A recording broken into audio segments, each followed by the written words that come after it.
हर साल आने वाली बैसाख पूर्णिमा हिंदू और बौद्ध धर्मों में एक पवित्र तिथि मानी जाती है। यह दिन भगवान बुद्ध के जन्म, ज्ञान प्राप्ति और निर्वाण का प्रतीक है। पर क्या आप जानते हैं कि इस दिन से जुड़ी एक अद्भुत कथा सदियों से मौखिक परंपरा में जीवित है? आज हम आपको सुनाते हैं राजा अनय और बैसाख पूर्णिमा की चमत्कारी रात की कहानी, जो न केवल एक राजा का हृदय परिवर्तन दिखाती है, बल्कि यह भी सिखाती है कि सच्चा धर्म क्या होता है। बहुत समय पहले की बात है।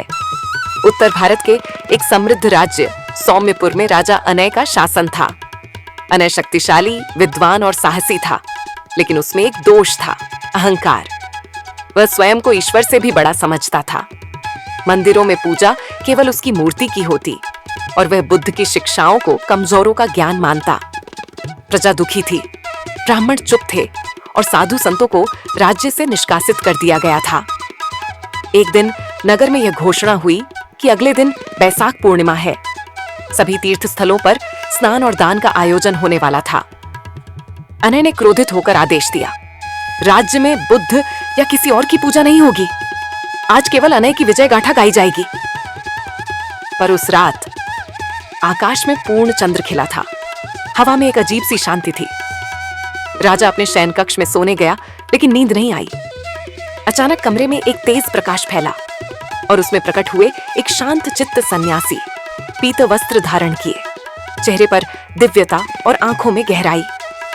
राजा चौंक गया। कौन हो तुम? सन्यासी बोले, मैं वही हूं जिसे तुमने भुला दिया। बुद्ध की करुणा से दूर रहकर तू केवल क्रूरता का पुतला बना है, लेकिन यह रात तेरे जीवन की दिशा बदल सकती है। राजा का शरीर कांप उठा।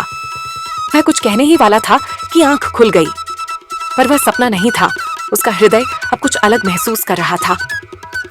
अगली सुबह बैसाख पूर्णिमा थी। राजा ने पहली बार अपने जीवन में गंगा स्नान किया। उसने मंदिरों में बुद्ध की प्रतिमा के सामने दीप जलाए और भोजन का दान कराया। नगर में उत्सव का माहौल था। राजा ने सभा बुलाई और कहा, मैंने कल रात स्वयं भगवान बुद्ध का दर्शन किया। आज से यह राज्य केवल अनय का नहीं, करुणा का होगा। प्रजा स्तब्ध थी। फिर तालियों की गूंज उठी। राजा ने अपने धन का बड़ा भाग शिक्षा, अस्पताल और विहार निर्माण में लगाना शुरू किया। राजा अनय ने नगर के पास एक विशाल बाग बनवाया, जिसे बोधिवन नाम दिया गया। वहां हर बैसाख पूर्णिमा को बुद्धवाणी का पाठ, ध्यान शिविर और अन्नदान होता। एक बार फिर सौम्यपुर को शांति की भूमि कहा जाने लगा। बैसाख पूर्णिमा केवल एक तिथि नहीं, आंतरिक जागरण का प्रतीक है। ये वह रात है जब क्रूर राजा भी तपस्वी बन सकता है, जब घमंड भी ज्ञान के आगे झुक जाता है। राजा अनय की कहानी हमें सिखाती है, सच्ची शक्ति करुणा में है। अहंकार को ज्ञान से हराया जा सकता है और एक रात की साधना पूरे जीवन को बदल सकती है।